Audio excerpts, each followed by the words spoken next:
আলাইকুম ওয়া রাহমাতুল্লাহি ওয়া বারাকাতুহু। আজকে আলোচ্য বিষয় হলো যে কর বা ভ্যাট না বাড়িয়ে রাজস্ব বাড়ানো সম্ভব। বাংলাদেশের 2026-27 অর্থ বছরে বাজেট নিয়ে যে আলোচনা শুরু হতেই প্রস্তাব বেরিয়ে এসেছে সম্পদ কর, উত্তরাধিকারী কর আরোপ করা, ভ্যাটের হার বৃদ্ধি বা কর্পোরেট কর সংস্কার করা। এই প্রস্তাবগুলো প্রতি বছরই কোনো না কোনো রূপে আসে এবং প্রতি বছরই রাজস্বের বাজেটের মধ্যে কিছু ঘাটতি থেকে যায়। 2025-26 অর্থ বছরের প্রথম 10 মাসে জাতীয় রাজস্ব বোর্ডের আদায়যোগ্য রাজস্ব ঘাটতি দাঁড়িয়েছে 1,04,533 কোটি টাকা, যা লক্ষ্যমাত্রার প্রায় 24% কম। ফলে আমাদেরকে ঋণ করতে হয়। এদিকে ঋণ আদায়ের সক্ষমতাও কমে এসেছে। IMF ও বিশ্বব্যাংকের সর্বশেষ ডেভেলপড সাস্টেইনেবিলিটি অ্যানালাইসিস অর্থাৎ জানুয়ারি 2026-এ তাদের যে একটা গবেষণা হয়েছে, গবেষণা অনুযায়ী বাংলাদেশের ঋণ পরিস্থিতি মডারেট রিস্ক শ্রেণীতে প্রবেশ করেছে বলে তারা প্রস্তাব করেছে, চিহ্নিত করেছে। এর মানে হলো আমাদের ঋণ আদায়ের সক্ষমতা আগের চেয়ে নিম্নগামী ও ভবিষ্যতে অর্থ সংকট সামাল দেওয়ার সক্ষমতা কমে আসতেছে। আমাদের এই মাইক্রোইকোনমিক্সের অবস্থা তো হলো কর জিডিপি অনুপাতে, অর্থাৎ 7.4।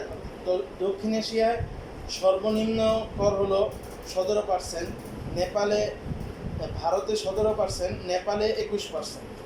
আর রাজস্বের 88.5% আসে কর, মানে রাজস্ব যে আয় এর মধ্যে 88.5% আসে কর এবং ভ্যাট থেকে। এর মাঝে ভ্যাটটাই বেশি, মানে রাজস্ব আয় বাড়াতে ভ্যাটটাই বেশি অগ্রাধিকার রাখে। দিন দিন আমাদের ভ্যাট নির্ভরতা বেড়েই যাচ্ছে, অথচ কাঠামোগত ভ্যাট হলো রিগ্রেসিভ করা। সুতরাং এই পরিস্থিতিতে আমাদের বিকল্প চিন্তা করা উচিত।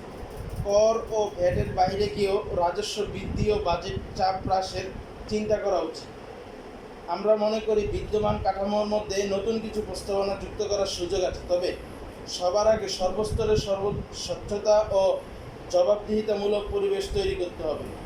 সরকারের উপর যদি জনগণের আস্থা ও বিশ্বাস তৈরি না হয়, তাহলে বিদ্যমান কাঠামোতে নতুন করে ভালো কিছু যুক্ত করার সুযোগ নেই। বাংলাদেশে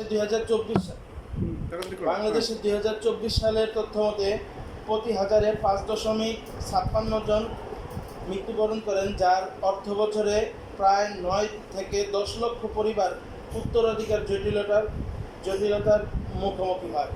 সঠিক ব্যবস্থাপনার এই অভাবে এই সম্পদগুলো স্থবির সম্পদ, অর্থাৎ যারা মারা যাচ্ছে তাদের যে সম্পদ রয়েছে এগুলো স্থবির সম্পদে পরিণত হচ্ছে, যা পরিবারের সদস্যদের মধ্যে বিবাদ ও মামলার জন্ম দিচ্ছে।